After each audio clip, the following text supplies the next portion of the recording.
Simple pendulum అనేది most important topic అనమాట. అంటే ఈ టాపిక్ ఎంత ఇంపార్టెంట్ అంటే ఫిజిక్స్ గురించి ఎటువంటి బేసిక్ నాలెడ్జ్ లేని వాళ్ళకు కూడా సింపుల్ పెండులం అంటే ఏంటి తెలుసు. మీకు సినిమాల్లో బయట ఎక్కడైనా కానీ రెగ్యులర్గా ఫిజిక్స్కి సంబంధించిన వస్తే కనుక సింపుల్ పెండులం అనేది వాడుతూ ఉంటారు. సో ఈ టాపిక్ అనేది ఎంత ఇంపార్టెంటో మీరు ఆలోచించగలరు. So very important 8 marks question for intermediate first year students. Okay, ఈరోజు మన ఈ టాపిక్ అంటే చూద్దాం. సింపుల్ పెండులం అంటే ఏంటో చూద్దాం. తర్వాత time period of simple pendulum ఒక టైం పీరియడ్ ఉంటుందంట. అంటే ఆ టైం పీరియడ్ అంటే ఏంటో డిస్కస్ చేద్దాం. అంటే సెకండ్స్ పెండులం అంటే ఏంటో కూడా చూద్దాం. ఈ 3 టాపిక్స్ ఈ వీడియోలో చూద్దాం అనమాట. ఫస్ట్ ఆల్ సింపుల్ పెండులం అంటే ఏంటి? సింపుల్ పెండులం అంటే ఏముండదండి, ఇట్స్ ఒక అరేంజ్మెంట్ అనమాట. ఒక ప్రాక్టికల్ అరేంజ్మెంట్ని సింపుల్ పెండులం అంటారు. మెటాలిక్ బాబ్ అంటే ఒక మెటాలిక్ బాబ్ అనమాట. ఒక మెటాలిక్ రౌండ్ బాల్ లాంటిది, వెరీ స్మాల్, మనకి గోళీ అంటారు కదా, మార్బుల్స్ అంటారు. ఓకే, దాని ప్రకారం మెటాలిక్ బాబ్ ఈ suspended from a rigid support అంటే ఏదైనా ఒక కాన్స్టెంట్గా ఉన్న సపోర్ట్ లైక్ వాల్ కానీ, కార్క్ కానీ, స్టాండ్ కానీ ఇలాంటివి. Okay, rigid support with the help of the ఇన్ఎక్స్టెన్షిబుల్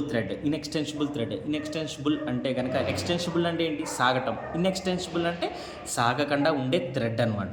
this arrangement is known as simple pendulum. అక్కడ ఏం చెప్పాడు?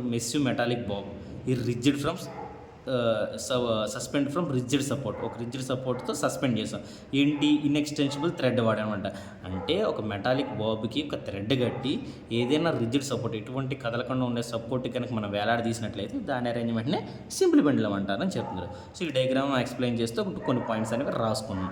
So the length of the simple pendulum ఎలా అనుకుంటున్నాం? Let the pendulum is pulled to side. అంటే ఒక సైడ్కి మనం పుల్ చేసినట్లయితే కనుక సింపుల్ పెండులం ఒక సైడ్కి పుల్ చేసినట్లయితే కనుక with some angle theta and related it oscillate about the mean position. అంటే ఇలా లాగిలు వదిలినప్పుడు దీని మీన్ పొజిషన్ అంటారండి, దీని ఎక్స్ట్రీమ్ పొజిషన్ అంటారు. ఇలా లాగిలు వదిలినప్పుడు అది మళ్ళీ మీన్ పొజిషన్ రావడానికి ట్రై చేస్తుంది అని చెప్తున్నాడు అనమాట. Okay, let a bob is at one extreme position B.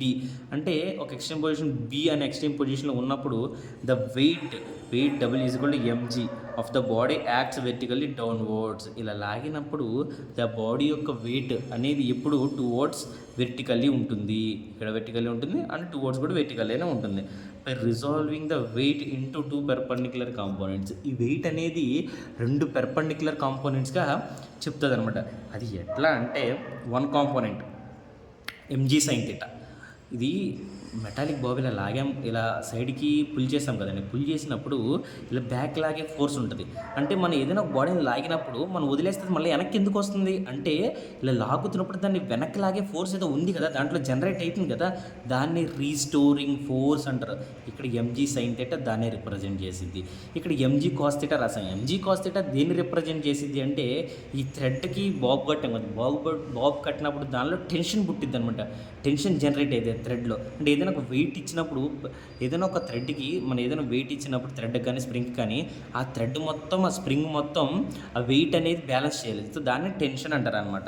So ఒక component mg sin θ is represented for the to and fro motion of pendulum అనమాట. టు అండ్ ఫ్రో మోషన్ అంటే ముందుకు వెళ్ళి వెనక రావడం టు అండ్ ఫ్రో మోషన్ అంటారు. దాన్ని represent చేసేది. Other component mg cos θ will balance the tension in the string అనమాట. అది mg cos θ అనేది స్ట్రింగ్లో ఉన్న టెన్షన్ని బ్యాలెన్స్ చేసేది. ఇక్కడ రీస్టోరింగ్ ఫోర్స్ మీకు చెప్పాను, mg sin θ రీస్టోరింగ్ ఫోర్స్ అని. So mg sin θ restoring force అయినప్పుడు మనకి న్యూటన్ సెకండ్ లైన్ చెప్తుంది అంటే F is equal to ma అని చెప్తుంది. సో ఈ F is equal to ma, F is equal to mg sin θ. So మనం ఏం రాసుకోవచ్చు? ma is equal to mg sin θ అని రాసుకోవచ్చు కదా. So ma is equal to mg sin θ అని రాసుకున్నాం.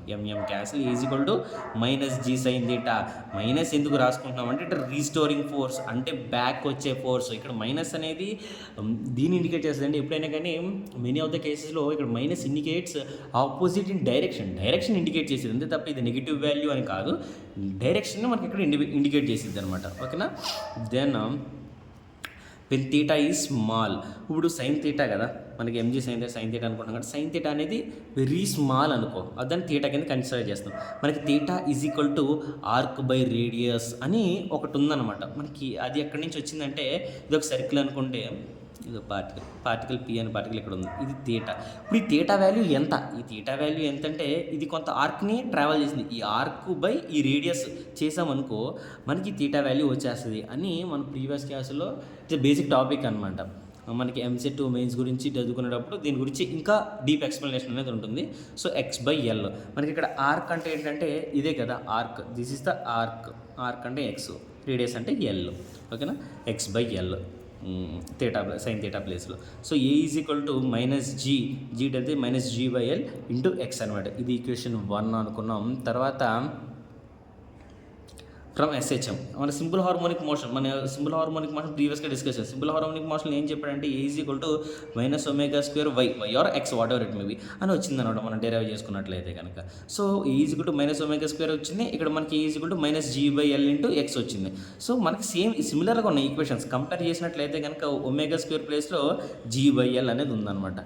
So omega is equal to √g/l అనేది వస్తుంది. సో ఫైనల్గా omega value is equal to √g/l వచ్చింది. మనకి ఇక్కడ ఏం ఫైండ్ అవుట్ చేయమన్నాడు అంటే సింపుల్ పెండల్ అంటే డెరైవ్ చేసాం. సెకండ్ ఏం అడిగాడు, time period of the simple pendulum. మనకి t is equal to 2π/ω, it's a standard value. 2π/ω it's standard basic formula. ఇది మాత్రం ఎన్ని వందల సార్లు రిపీట్ అయ్యేది. మనం ఎంసెట్ గురించి చదువుకున్నాం, మెయిన్స్ గురించి చదువుకున్నాం, కానీ నెంబర్ ఆఫ్ టైమ్స్ మనకి ఫార్ములా అనేది యూజ్ అవుతుంది. So t is equal to 2π/ω. మనకి ఇక్కడ ఒమేగా ప్లేస్లో ఏంటంటే √g/l అని రాసుకున్నాం. ఇది డినామినేటర్లో ఉంది, న్యూమరేటర్లోకి వెళ్తే l/g అయితే. And time period is equal to 2π into √g/l. It's a time period of the simple pendulum formula అదనమాట. నెక్స్ట్ ఇక్కడికి వచ్చి సెకండ్స్ పెండులం. అసలు సెకండ్స్ పెండులం అంటే ఏంటి? సెకండ్స్ పెండులం అంటే ఏంటంటే కనుక ఇది సింపుల్ పెండులం కదండి. ఈ సింపుల్ పెండులం ఒకసారి ఇలా ఎక్స్ట్రీమ్ పొజిషన్కి లాగి వదిలితే ఇది ఎక్స్ట్రీమ్ పొజిషన్ నుంచి మళ్ళీ మీన్ పొజిషన్కి, మళ్ళీ ఎక్స్ట్రీమ్ పొజిషన్కి, మళ్ళీ మీన్ పొజిషన్కి వచ్చింది అనుకోండి. ఇక్కడ స్టార్ట్ అయ్యి అగైన్ ఇలా వెళ్ళి ఒక ఆసిలేషన్ ఇక్కడికి వస్తే మన ఆసిలేషన్ అయినట్టు అనమాట. ఈ పెండులం హూజ్ టైం పీరియడ్ అంటే ఇక్కడ మనం టైం పీరియడ్ ఫైండ్ అవుట్ చేసాం కదా. టైం పీరియడ్ అంటే టైం టేకెన్ ఫర్ వన్ ఆసిలేషన్కి ఎంత టైం తీసుకుంటుంది అనే దాన్ని టైం పీరియడ్ అంటారు అనమాట. ఒక ఆసిలేషన్ చేయడానికి మనకి ఇక్కడ 2 seconds టైం పీరియడ్ కనుక తీసుకున్నట్లయితే కనుక దాన్నే సెకండ్స్ పెండులం అంటారు అనమాట. ఇదే సింపుల్ పెండులం అంటే ఏంటో డిస్కస్ చేసాం, time period of the simple pendulum అంటే ఏంటో డిస్కస్ చేసాం, సెకండ్స్ పెండులం అంటే ఏంటో కూడా మనం ఒకసారి డిస్కస్ చేసాం అనమాట. ఇంత మించి ఇంకా వేరేగా అయితే ఏముండదు, ఇవే ఉంటుంది. It's most important question. Maximum damn sure intermediate final exam IP ఎగ్జామ్స్లో వచ్చే అవకాశం అనేది మ్యాక్సిమం ఉంటుంది. ఏమైనా డౌట్ ఉంటే కనుక కామెంట్ సెక్షన్లో చెప్పండి. కొన్ని వాల్యూస్ ఎట్లా వచ్చింది, t ఈజ్ ఈక్వల్ టు 2π/ω ఎలా వచ్చింది, ఆర్క్ బై రేడియస్ అనేది ఎలా చెప్తున్నారు, ఇవన్నీ ఏంటంటే ఇవన్నీ ముందు ప్రీవియస్గా చిన్న డెరివేషన్స్ ఉంటాయి. అవన్నీ మినిమం బేసిక్ మనకు తెలిస్తే మనం ఇక్కడ సబ్స్టిట్యూట్ చేసుకుని రాసుకుంటాం. అవన్నీ మీకు తెలుసని నేను అనుకుంటున్నాను. లేదంటే కనుక ఈ స్మాల్ టాపిక్స్ గురించి కూడా నెక్స్ట్ ఇంకో వీడియో అనేది చేద్దాం. అసలు దీన్ని ఎందుకు ఇలా అనుకుంటున్నాం, దీని వాల్యూ ఎందుకు ఇలా రాసుకోవాలి అనేది ఫిజిక్స్లో బేసిక్ డౌట్ అందరికీ ఉండేంటంటే ఈ వాల్యూ ఇలాగే ఎందుకు వచ్చింది, దీన్ని ఇలాగే ఎందుకు రాసుకోవాలి అనేది ఉంటే అవన్నిటి కోసం మనం ఒక సెపరేట్ వీడియో చేసుకుందాము. దాని ఫిజిక్స్ క్లారిఫికేషన్ అనే ఒక వీడియో మనం నెక్స్ట్ ఫ్యూచర్లో అప్లోడ్ అనేది చేయడం జరిగింది. ఏమైనా డౌట్ ఉంటే కామెంట్ సెక్షన్లో చేయండి. Is there any chance I will give reply to you. Thank you.